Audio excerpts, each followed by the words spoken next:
Nana Addo ni mi pa okuma Ahmed Suale. Wani. E-levy I the bomb charge. E-levy Say Addo. I took a firm decision, say I would abstain. You would abstain from it. Yes, I'll recuse myself. Oh, no, yeah. Papa, I know. Eko Srem, Eko Beni, Eko Togo, Eko Takrade, Hina Enko. Kwame, Dakra no pa sorry ya bulldozers ni nneema si ho ebu ye transport yard ye gu ho ebugu ye me frɛ ya regional minister ka che me say eye order from above ya say papa ma what buying was so ma buying was Yes, I did bro. Rasem de ntoboase evidence nkyerɛkyerɛmu processes and procedure the different but the process and the procedure no must be appropriate procedure, must be the right procedure. And yes, I was sorry, yes, say. The US law and even in Ghana law. No, what the verdict it must be entered. There must be a judgment. I'll sign a word about. That's a one free bar for us. We come here. When you come here, you cross me. Oh, ain't he? But yeah. Mami bisa at this stage, no question Kennedy or Henry Japan lawyers are filing for remedial. Sana yakam. No question. I'm yet to find out because I will say mention spectacle na mindin komo. He said the Adwoa Safo wo din komo. Sister na teaching rough.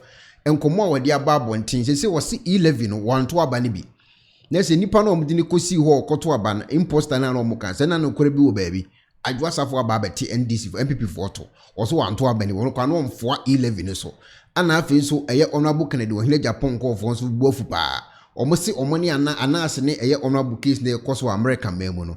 Omahunu sa akwa bi akọ nipa no eye bawomia akoda na me si di asia asem na NPP fuyi mu cases no ano ya yeden. Now, yen starting from free baby mbra. Nipa na wo se eye bawomia akoda ana akọ comment. Ewo honorable Kennedy wo hile Japan asemu a esi wa America memo a eye abrante anasare me ya post to abonten no. O kire se nipa no comment ye no eye bawomia akoda enukure be na wo sa asemu yi. Ntie ni post Muko down wa Awa Mohammed and wakwa say congratulations. Was it there? Congratulations. Ewo Awa Mohammed we or baumia ba. Enti kende Japan se kabo kende Japan ana se de kende Japan ko tumo se be de day yo na baumia nya ho so. Enti wo MPP ni Kende Japan ni anas enya asem yesi onko tua $80 million emfa ma anas wo bokende wo ma anas ni trinkwa one say yenji $80 million say Ken enye sika run the next campaign. But let me be honest with you, Ken si abonika $80 million ya anko betu aye campaign abiti baumia enti awa onka to amede ma on say even post Kende Japan D4 and a cat won't $80 million man nas. Say, oh, my anat congratulations. Kende Japan. Obenya sika etua $80 million. Asanya extra millions of dollars. And their prosecute a successful campaign at B2 Baumiano. Now, MPP 4 and net mommy munipa baya moye. Me se mommy a day. Ahu munipa baya day. Moye. Now, Busa Foy. Sir, congratulate. Anase dia de wo mu nie mon ka kire awa say omo Dr. Baumia say wanya letter na letter o mi nsem me ba be kenkan e de ama no mon ka kire ne say me say Anas abon din e wa America o de wo mu ne say Anas in the quest say obe provide evidence before the jury no on a video pictures whatever it is. Okobo akwasi nyan tachi video ye number 12 ana ho o kase ye yesi ye je $2 million e de amaba umia ni aje $3 million or $4 million e de ama President Kufuor de no I'm confused with the figure it has a 3 or 4 but baumia de me kai say $2 million e de amaba umia enti Anas akoka che jury ni said the former vice president, Dr. Bowman, he's more corrupt. Yebusan say, I didn't know say the former vice president, he is more corrupt. The president too is corrupt. And our judicial system is corrupt. Asema anas our kanfa baumia before the jury. Nyame boa enche made the transcript any video mbabebo achirem. And this awa ufi said the Kende Japan and to one the Yenko cruise final. Baumia enso die yes, I know chin kwan and bed ni audio cause this shemubi. And the another Kende Japan case and the Kende Japan kwan name was being mentioned. Dr. Baumia name too was being mentioned, but it wasn't mentioned in a good way. Abusianfo enyasem kitwa NPP fo no ene eye Baumia ene ne nkofo ene Honorable Kennedy enso di besi ani yasem o lawyer Amodate edi nkomo edi eye adekro potin pan isiye ewo court America ho no time wa Honorable Kennedy wo hine Japan ene anase case ne bae no lawyer Amodate aka eye di isiye nyina yentie di esi potin pan enfi lawyer Amodate o Date a spokesperson for Ira Kennedy or Henny Japan.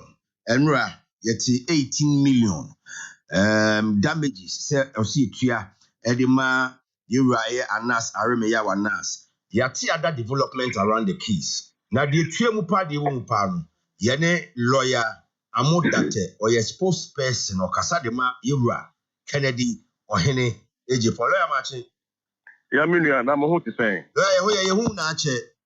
I said, but more invite me to see the minimum the good end. But I'm going to say, media, more friendly, and I'm inviting you.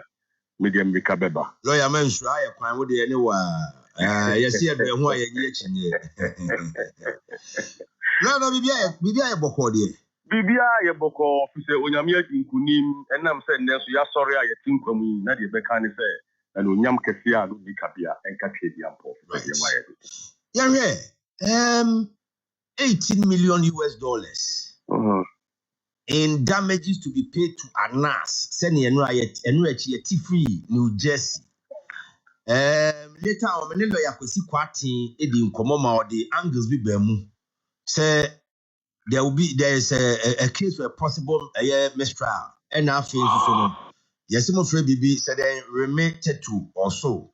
And also to know more use application. And then that's why I send Ben Pani, dear never free. Your media, I am say lawyer was quite in the kind and one a woman be anywhere assessor. But I think say I will take this opportunity. Na matcha what if na after so ma provide electoral legal education. Thank you. I'm Ghana for any million asante for Minara Enya and Tiasie. I will near maybe a air crosswa. Any quan say Sebe and Yahobrasia Muno, yes, so. Meanwhile, counting a jury trial. And a jury trial. A year community, the jury need the conscience of the community, Sebia of your peers. When you are saying, Waguna, na your friend, Aguna, me age group for him, penny for a canade or mafra. Omodia lawyer for no Monya judge for your former jurors.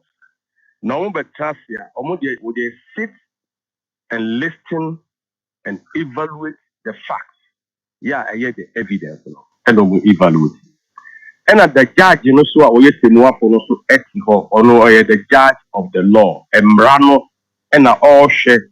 Send you be ya be entochima and after enchia. And at the end of the court process, not jurors, no. One more cushion, one more foreman, no more papa, no more share, facts, no more kind, no more conscious after young following to what. If we are no more that DBA by your friend in verdict. And verdict no better, your friend is a Kimwanino. Now, some of the quiet deliberations, you'll be farming up. Farming up, which is a judge, you know, bet you the Emrani SCA. Near a was a warm year. Emra was so almost consider. Or bet church almost signing my way, you know. And so church more, I wasn't yours, no, almost this farming up and Mrano and somewhat, judge, you know, I can't so. But the make do some of Nobody need to see. Opa say jury for no. Ye more instructions. Yeah, for the family now. Wo diso. Wo ankasa entimi for mo pe enkoye de mo pe wo courtroom go. Yeah, ewo jury room on o ma ko na pe a o mo bibie nsem ne to mo wie no mo do mo verdict ni ba. And no mo sabe pusa judge another question. It was and come to verdict ba. So we see OJ Simpson case now. There's a jury number 1. Who verdict near na or say Annie. Jury number 2 who verdict near or say Annie. Jury number 3 who verdict near or say Annie. So no way you know and pursue a court symbol. You wasn't come here no judge enter the verdict say ma enter the verdict now or your judgment. Say this is my judgment, this is my sentence. Okay, and she as of now we speak lawyer. There's no judgment. As of that we are speaking, you need Otemwa for some judgment, no emaye. Almost verdict no some de buy no so ye enter. What you records if there's no judgment, there cannot be an award. Records of New Jersey court no. Yes. Anyone say ya awarded 18 million against Kennedy a compare with Japan. The verdict has not been entered. Okay. In the records. Yeah, no, yeah, propaganda, and I no, yeah, to and put through Ghana for any. Said jurors are not Jews. I say, kind of Ghana, I feel Jews. So, more do verdict in the bar, almost some more kind in the bar. It must be entered. The interview judgment must be entered, and properly recorded. Properly, duly entered. The word is duly entered. Okay. And Sana. Like I say, oh, judgment, say, and so go and enforce the judgment. If there's no judgment, as Johnny Papa will say, if it doesn't fit, you must acquit. If there's no judgment, there cannot be an award. If there's no judgment, there cannot be an award. And here, you say, accept no finality. There's no finality. In the process in Mukwaro, there is an application for a mistrial or fair trial. Yeah, pending our court of law.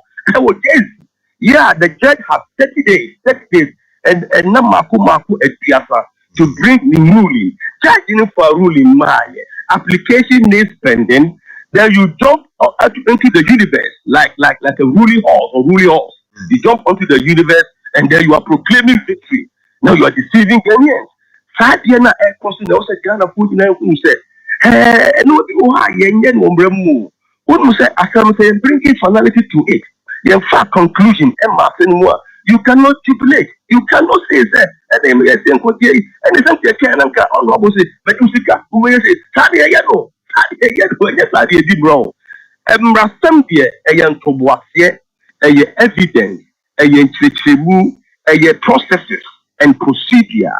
The different, but the process and the procedure must be appropriate procedure, must be the right procedure. And yes, I was sorry, yes, say. The US law and even in Ghana law. No, what the verdict bar, it must be entered. There must be a judgment and sign a word about. That's a one free bar for me come you. When you come you crowd oh, ain't he? But yeah. Mammy beside this stage, and of course, Kennedy or Henry Japan lawyers are filing for remedial. Sana Yakan. And of course, I'm yet to find out because I will say, I make us say, after I work out to know, I am not young lawyers, so we don't want to be prejudicial. Okay. I'm yet to find out. And then we are many kind of Casa, and for none of the Casa, but it is just ordinary commodity there. We will find out in the account here. That's the day's rule, no? And I don't quite anymore. Information in our paper. Oh, yeah, a month for no basic or someone who can most of the media houses, there could be no Facebook. Facebook, no, opinion. I will see anything once in a year and over on all and I just yet to try to express and I say explain someone's emotional opinion and it's mental opinion. Or they have to Facebook and they discuss it. But if we wait maybe for a week or two, let's say you're caught to information for a week or two, but we would like to speak to the rightful persons. Yes. If you want to speak to the rightful person, you are speaking to the rightful person for the right information. For the right information, not speculation. Because you see millions of speculation, do not constitute evidence. And we are not going to speculate, And then I see young chair, I cry, hey, you bring all the documents, people, you bring all the court documents, and then we can test the documents. Says, oh, say anything, not Ghana for me and one of them. Woman, you wish you Ghana for me and one of them. Woman, you the right information that says, you bet discuss the is based on speculation. But then they can't present the car. One say the court system in this country is a very good court system. Ghana. Yeah, Ghana for now. But before you proceed, I say me by. Yes. Amount for refer to the AC of Ghana, the case between the two personalities I call High Court of Ghana, presided by Justice Eric Ba. Yes. Maybe no say America verdict. Now me young say Ghana a justice system no. Nye just. Ube you man saying. I don't know. I am young. I don't know. Can be back okay. Oh, and I can back out and say, how can you say America? I think it's American force system, no, I the right. Commentary, what? Yeah, and then all these commentaries, no, a good mind, all these commentary, no. The judiciary is an arm of government. It's an arm of government. Yeah, Ghana put now what? You just share and court rules a court, no, saying someone wanna come in. Now, say, man, I say me, ever put the judiciary system, no, where on earth do you expect a foreign direct investor to come from a different country to say that I want to go to Ghana and invest? Because investment, they consider a lot of factors. Or because how well or how astute and a homogeneous system no economy someone. Let's say they call embremwa. Menya fair trial. Menya several. Let's say they call Ghana court. You bet you have one and I see a woman. And the moment my young case will go. Your cost system everything because cost system in itself, an attractive pointer. Investors, we are Ghana, how do music and Ghana and when you almost already now. It's immediate, and the American cost system is not a standard for the world. Yeah, you ever use what they are doing, to yes, I say, it measure Ghana so Yamra and then acquire fast so the asset.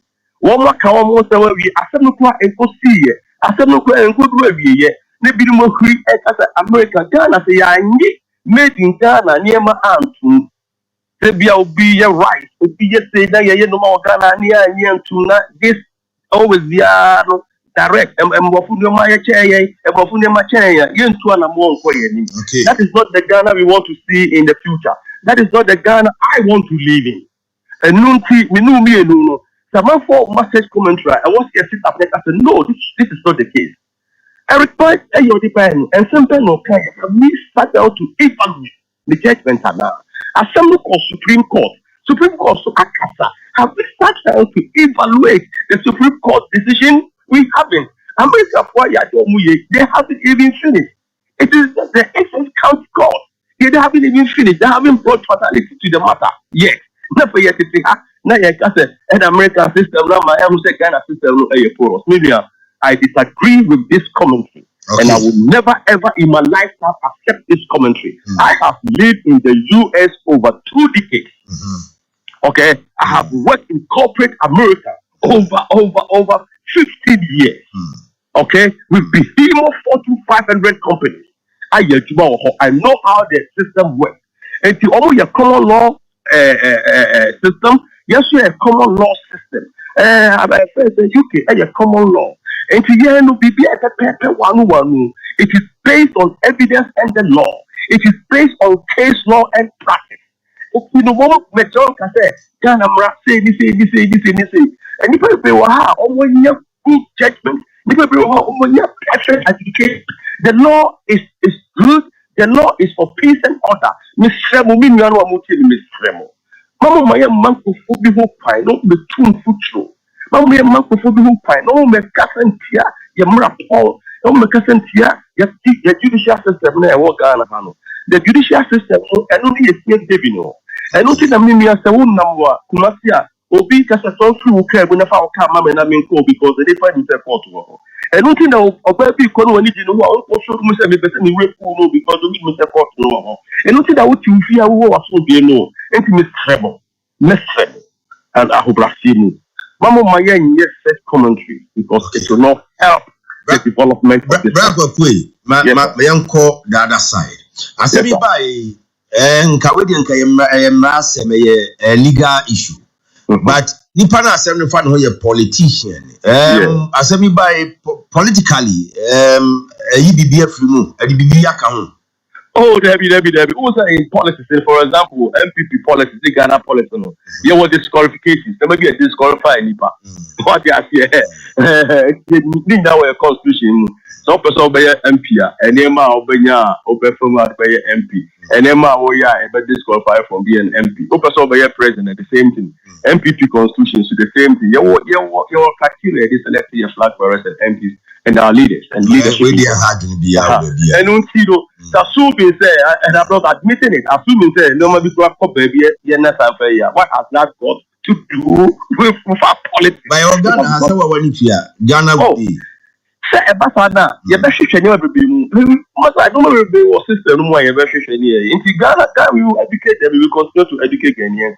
Ghanaians, oh, yeah, myopic thinkers. Ghana for how much about you? Ghana for you can distribute. Ghana for ordinary Ghanaians. The memo for ne among influential. Be the same party paying for the other. Supporter Kennedy or Japan where we see so far a massive support. It's very massive support because among what who say where we are today, Ghana needs a different style of leadership. And about for I worry so when and count the storm say no, that's not the case. About 40 years because of this publication, I said Tiger I'm motivated to Facebook. Now even look at the source. To Facebook, people were quacking in chaos. And I got more fresh, no more finish with the antifa. Who don't say you must after me after the after me after the and the end they continue. I educate the world. They will continue. Any amount for Casania to Chobu. And yes, any more canoe and a few. And yes, any more who say, yes, it was the empty barrels and make a lot of noise. And I'm a can was it. But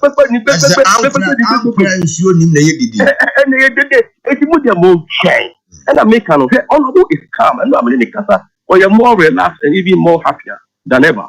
Wow. Yeah, no, yeah, honorable namno, any buying, any near ma, of which me I hear, and then they draw all money in mine, and they draw all complete before. That is where we are. That's where we are going. America. Now, who's a drive? Now, Saudi who do to be package. Now, lawyer, America, hono, court to see this. Yama Kwaima, the cameras call for recording. Now, recording how can we obtain the footage? Because I'm saying Ghana, any possible say ABR, Supreme Court and High Court, keys, nobody with camera, UTV camera, cause them recording. I think that we almost apply. Okay. And your mom opinion say almost cameras no emerald. That is the best of my knowledge. That is the best of my knowledge. Because Martin Crawford about Kunka, a friend of Jerry or so, a member of Ken Crawford on Michelle US. Yeah. Or say Anas and Crawford deliberately leak the tips of the courtroom to misinform Ghanaians. You didn't 18 million judgment debt. Anyway. Yeah, it could be right. Jerry could be right because you see. Say court proceedings no. And he added say Muntia Foko Emanas. I don't know. How the man see maybe at the confidence or say you beat the case and now say. Yesterday I said Anas will get nothing. Anas is jubilating over zero. I was say both say you as someone enquiry what you say you don't can move anything can say Yamina non eka you don't can move the thing can. So you two your boss in your fish from you do somebody. Whom you have to your boss. Somebody. But I see a boss. California are reaching because enough yeah all a propaganda and he must be stopped. Lawyer, are we going to see a proper showdown this time around? Oh, that's a showdown already. I started it out. I want to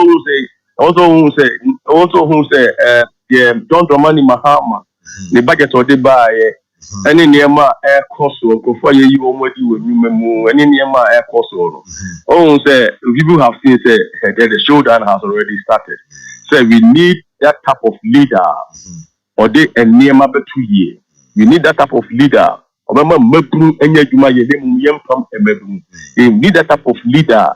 Say be oba or to officer yeme pamu in favor. You need that type of leader or share ekusi dache. Say we na meye obia our practical experience. And the honorable there on kasakeke. Nemo a show and tell. And we will come in full force. We are coming vehemently. Yeah, back with determination ever than before. Because kind of a be able to meet me for yet may get no muscle catasso. Maybe your money do identity after 68 years. That's what we can't celebrate Independence Day. No. After 68 years, let me come back to this. Yeah, get budget maku 68 budget. 68 years. Again, any for the day Yakumu IMF over 17 times. The Biani Pacho, and Mra when Yamia Maya good year, and Mra when Yamia Maya near Kana things right. You're making a couple to produce to feed our own self and feed other parts of the world. When you be sure and say, every baby on a media Maya to Ghana as the closest country to the center of the extra, we cannot even sell 2,000. You took gold of what's in the coyo. You share discover lithium, and then be a near preaching, then your way, near hey, emphasize you. On mine, I was all good. On mine, I was near my Ghana, a funny open from. Now for 68 years, no matter who Mafia, no do a baby, Mochibonka, for 65 years, we don't even have a dual carriage from Accra. To Kumasi, and the Kwame Kumakano cannot change Papa with the first free, and for free Kumasi, a contract, and for Unibali, a cop lawyer, that Yamin Shao lawyer, Yamin to condemn, and let Mama Komnapa when it comes to development of this country. That is where my passion is. Thank you, Kwaku Yabekasa, Yamin lawyer, Kwaku Amu, that a spokesperson for Kennedy, Ejipon. Lawyer and someone the about to ja and so no. Now yen chom when yanko Adwoa Safo nchen. Adwoa Safo he this time around or call FM state wo free station we no ko station we wo din komoto abonten as he said was 11 no. Ono na bonjo so nti aba no ko no o twene hu free wa want to be. Na ne nipa na amodi ne kosi wo se ono na ya Adwoa Safo no. Na yazan o. But ade ba ko a me regret ba ko I will never. E-levy I the bomb charge. E-levy said at the time this was a critical piece of legislation and now buying people push it through to rescue the economy. Numbers near tied. The opposition was on government said they will never allow or more just one number more than the opposition. Adwoa Safo also Beka Homa buying the 138. Yes, Adwoa Safo and you say you will not regret? No. Oh, e-levy ban yentoboana aban pese yenjiji nipa manfo a ewo Ghana se bia wo ye momo bank to online banking that kind of nyama electronic transactions na baye no anhyehyeye ne baye no esoro ho no ye mu bi no ni yesusu se emwa Ghana. You had that personal conviction. Exactly. So say 11 emwa yen. Esan say me nam kwan hu na me hunu on to body ko fibro man. Just so he body ni nyina na egu ho no. Wo boa no ko enu 500 Ghana obi me dwetre 100. Na watoto a. O say me maami wo ekura. Me sendi sika akoma no okotena so no o sendi kakra na wanya na ne yate na sit well with you na meni ma sorry mpanyimfo ne me papa mo so de matena sesa de amode ba no dodo no ebeko tia. I took a firm decision say I would abstain. You would abstain from it. Yes, I'll recuse myself. Me recuse it.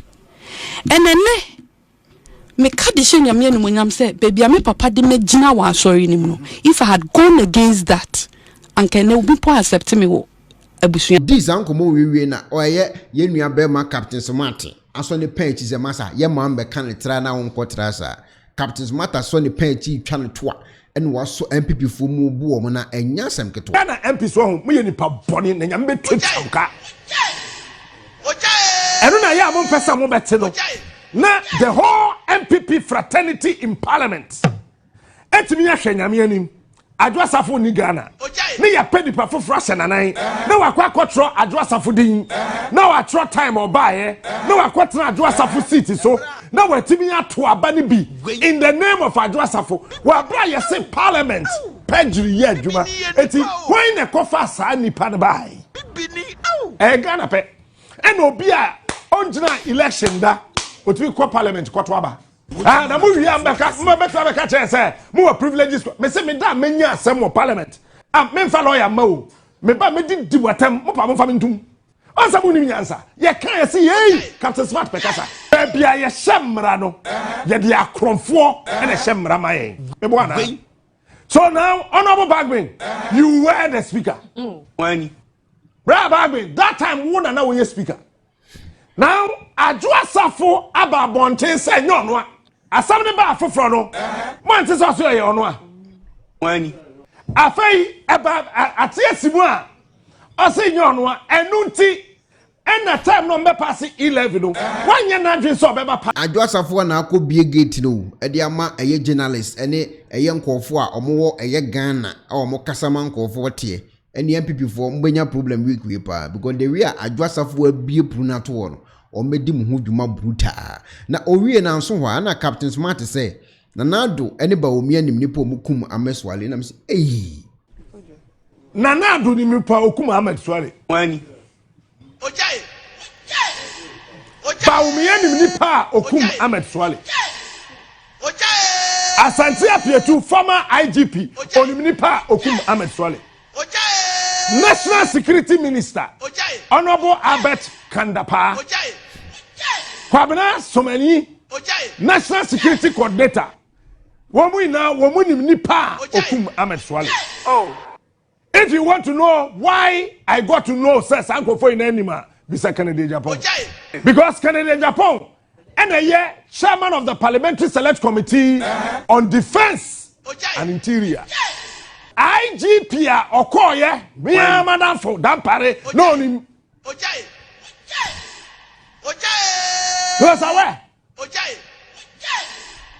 Intelligence Department of the Ghana Police Service. When we know Biya Nipo Ahmed Suale, they know. The Greater Accra Regional CID boss that time, Nipo Ahmed Suale.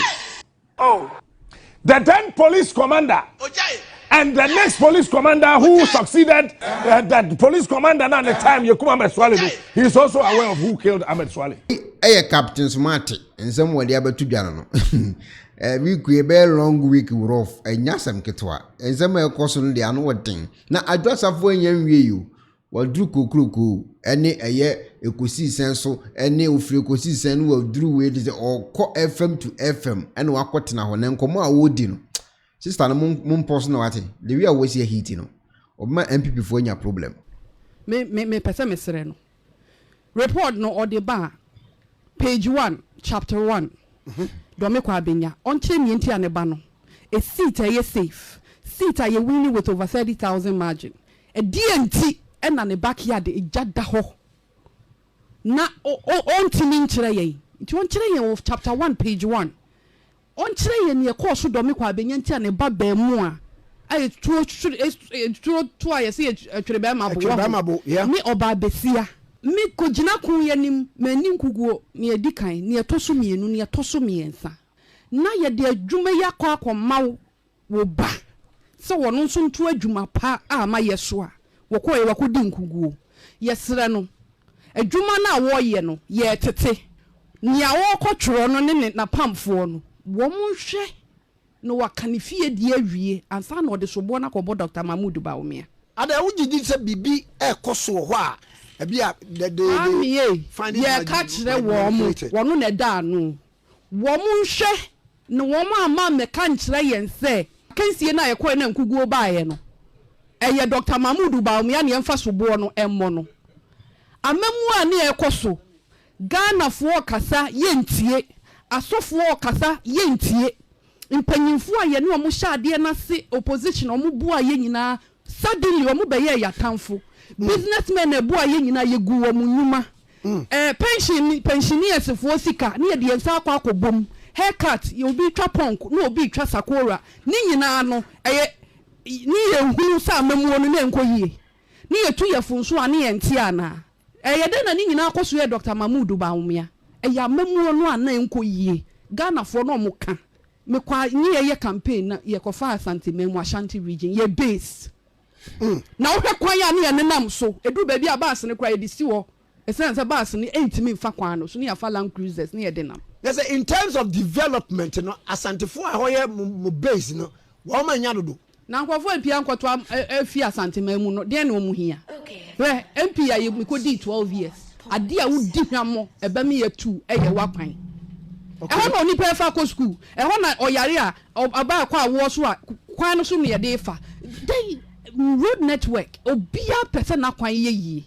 7 months to election ye major say minor your friend is a reshuffle bi ne de owura asenso boache 7 months to election a ofi Asantememu say bia na nka nani ebekọ Asantememu 7 months to election then obetiri aye eti Asantefo na nkasa no wo ma kwan bo bi meka say at least no say munya Asantememu ye nya airport no wa na sha ase endi abandada no ne sha ase enye be wie ye nti uka ye nto aso nti die pa le no kura Asantefo dodo na asa ne play minia ti say honorable napomu si omo di schools equal STEM schools ni yi development yen ka say yan fa bia nkwa Asantememu bia nyima no nkosi bone but ade a na ehuhia wo mo ote kokko so e frɛ yen kokko mu kasa no na ye so ye posa ye ho ni ye ne ye pɛ esi den na we nyina kɔ so nim emmoa ode boa NPP pa me be bisa okura hwɛ mmoa ye kwa bia ma me come story hwɛ ye see ye de ye wo na anya wo ya ye nyina wo fa ye me papa Apostle Dr. Engineer Adwoa Safo na ukọ baby ICGC asori ni wo Accra Central Abobloshi ho na na me papa wo transport company your friend Imperial Express so okay oh no yeah Imperial Express me papa I know Eko Srem Eko Beni Eko Togo Eko Takrade hi na enko Kwame dakura no pa ye sori ya bulldozers ni niam si ho ebu ye transport yard ye gu ho ebugu ye me freya regional minister catch me say eye order from above ya say papa adwuma what buying was wo ma buying was ya gu me papa adwuma ya bubu no ya mfa paper ba kupo ma ye notice bo ne yense say ye niema businessmen na he na ye niema say hihye wo mumu wo one na ye regional minister Messi Henry Cote honorable Henry Cote mi nsuro me friend waka chem say order from above ye bubu me papa adwuma sa ba se sokro na ne ye de sesa voters 2012 ye sesa voters from other regions ebe ye adwuma eno na papa ne dia ye adwuma dia hwe me film of na unim Kwame who say papa ne madoso I know unim sa se na ya ban asase it no mu dia free yen ase ye tua rent unim nipa wo di free yen honorable Nilante Vanderpool wow mretinti ni mu ose ono nso oye papa ba yes inti da asase no papa enka asem nton ma no e no nka say ye otua ni sika amusimo dia rent because na ye Ghana Sports Council for there omu ni dwuma bi omu didi nti omu dia rent na nye ye nkwa so na ne ye wo so ye bugu ye one day say order from above why na wa above honom no hwe former president Nana Addo Dankwa Ekufuado no ye me papa lawyer in the 80s through the 90s okay onu na ye Christo Asafo me papa ne lawyer wow ne boa ode boa party na ye de buy fitikufo time ne ye de ba power oyobi a ye bubu na dwumagu a ye ma ne notice ne ye me yakra ne se be sin na wo ho no ma wo keke ne ato afa ho ye nya hwe wo ho ye bubu no ne ye twa wo ato ho ene da ho ene NDC fo aba no kwana papa na financier of the party esa di ne ba me so me osa bo me ho ka e was the largest constituency na mo hwe nanim di ne bone na da ye die moja nam yenu me moja nim utwa me ansuo na eba Kristo asafofo moja nam wo mumu adwuma ye ma obi wodi enso a ne yegu no hwe kwa me unim se na papa ye ne niam pepepepepe tifa unim se Kantanka automobile wo GRA ko hoko tutu mu se ontua tax papa bu nani no so se me ntua tax awo udi asesa papers ni nyina na fa ko hu nkrofo na wonya investigations how dare say wo embarrassing a man of God kese say ya what type party na chi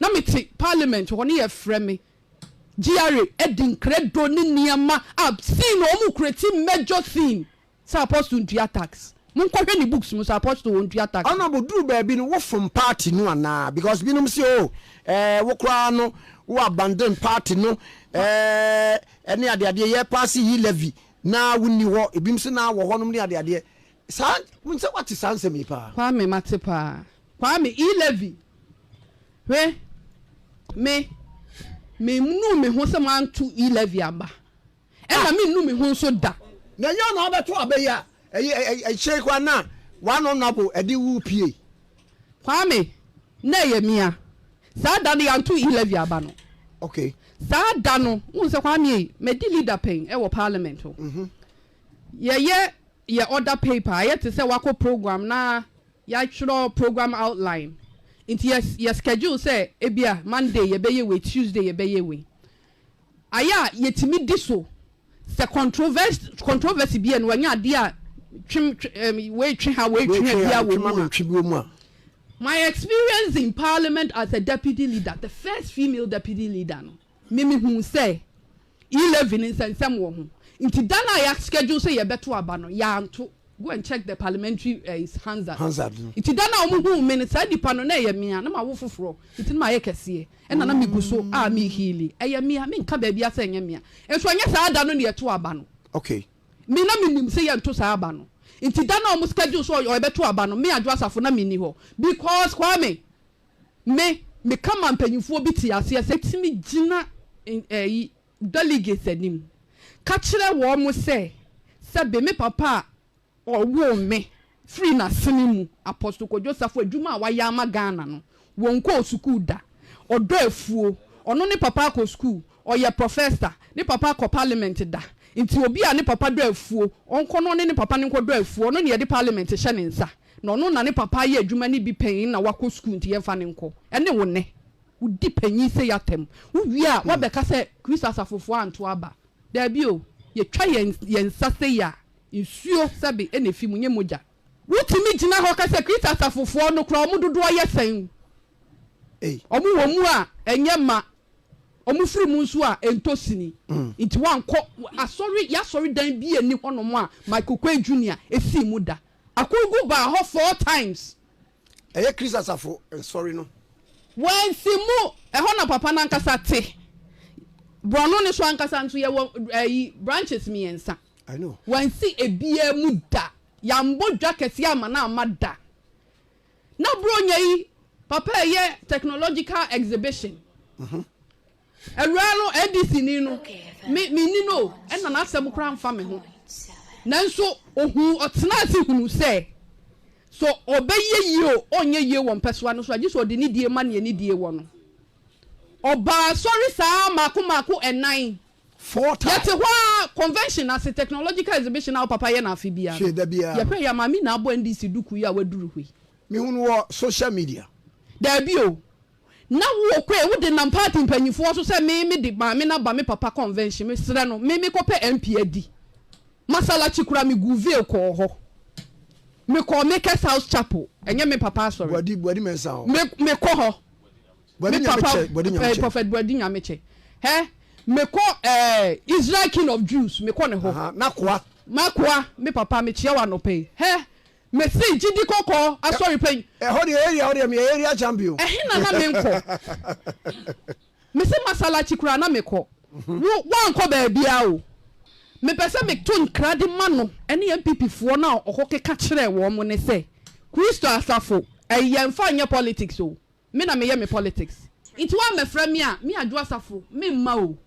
mu misa ne se wo ba me na se beka se me hia wo mpoda no obi o se Kristo afo ye hu hia edi sofu panyin na tem no ode me ne ba ode me ye den kwa me oni bibi wo hu se me boys ni bob Dr. Baumia posters a no wo ma wai ana ne Baumia pictures de okọ wai re say Adwoa Safo nkrofo na ebo isi ono ne edi na okoya to the extent okoya voice note to ye constituency platform so say omo hwe na omo hu mi ba bi omo amo anye me so na me onu na ye face of the constituency na de no mu hu mi omu da so me so wa obeye sa bia obemi yi wa fi NPP ni mu wo do me kwa benya MP no sa na yedi no Debbie ye di ahobrase ye na edi o ye de kasade e na edi enye military na wakoma orders wo hia nkrofo votes iti kwa me we na no ya before say ye be declare do me kwa benya wo se na ntwentwanso bi wo so a na mo se ye kwaye rerun e wo abokobi ni yes police station back. Me wo ho na mpanyifo to nsa frame ono abo campaign manager opari ansa ono opari ansa ya ofre general secretary me ma me kosua frame opari omu nyina de oma no tumi se me mbo modern na ya about don me kwa benya kwa me mpanyifo we na me du mani tu wo mu o na me call ho me ko drew meeting na se a former general secretary wo ho mu pa mu misan Jombo edu wo ho me papa Makmenu ni mpanyifo akesi etwa table ho ahia e wo Dr. Mahmoud Baumia ne campaign office okwe se meeting ni mu bia meeting ni ntimi nkoso nti e ma me sorry me why you were there at the instance of one friend mpanyifo friend me okay ena me so me ma ne ti ase se me nye push over sa wo ntimi push me samre no ne enso in a new member of parliament. I was still the sitting member of parliament. Okay. This is my sem na making. This is my sem. Eba mremu so a me wie me mre disua jawo. And upe professional seniority hu hia ye di adwuma pa ye law. I have done 23 years at the bar. How many years have you done at the bar? Obeka che me say u senior te hwa. Me yampamo me na wotena meeting ni wo mre nya na free meeting. And then ye kodua ni mpanyifo ni bidi ni pie. Minim ni omko kan se ye kodwo ni bu o se ye koye na obetena mu. Ena ye di meeting ni kwa awie. Hwe iti omu wie ya ye pon ye na me hwe mpanyimfo nanim se wo hu se omu nam a asema amu kan se Adwoa Safo nkoboa abamu anu ma na nya adwuma meeting wo dan fia we mu po no onye comfortable around me nti e wo se me ko na obos platform a na oye rally a na obema ma ba gina so na ya ba age me so nti adan na yetimi efre nipa tumafi ni ya boni dimbone ni ya sei ni din wo mra nokora ne da ho so ye fa nokora nto ho ebi no pese o me Dr. Baumia no enso anya adwuma nokora ne da ho mo fa nto ho ne nti aye koreye billboards a okwa junior ebu ball ni posters oni Dr. Mahmoud Baumia pictures wo so nyina eye media o ebi ye me papa sorry ni billboard aye ni etuaka na si ho dada e na odi ni mfoni ni Dr. Mahmoud Baumia de ko bobo so manka hwio na ye contribution ni bia nantin ko marketing companies ni won so pe billboard a anke ye de be fem no sanko betu yaka you pay na me de me papa na wadi na tem na yanka hwe no ono so na sorry de na mo de akobobo me sie nyina ye donkuo baako ye nyina so amanyoko ni ti enye hwe ye de ye campaign ye di nkunim a ye nyina na ye dia eti de na musa ko gina wo sa Adwoa Safo amoa e wo dome kwa abenya kwa me esi de na Adwoa Safo amoa wo dome kwa abenya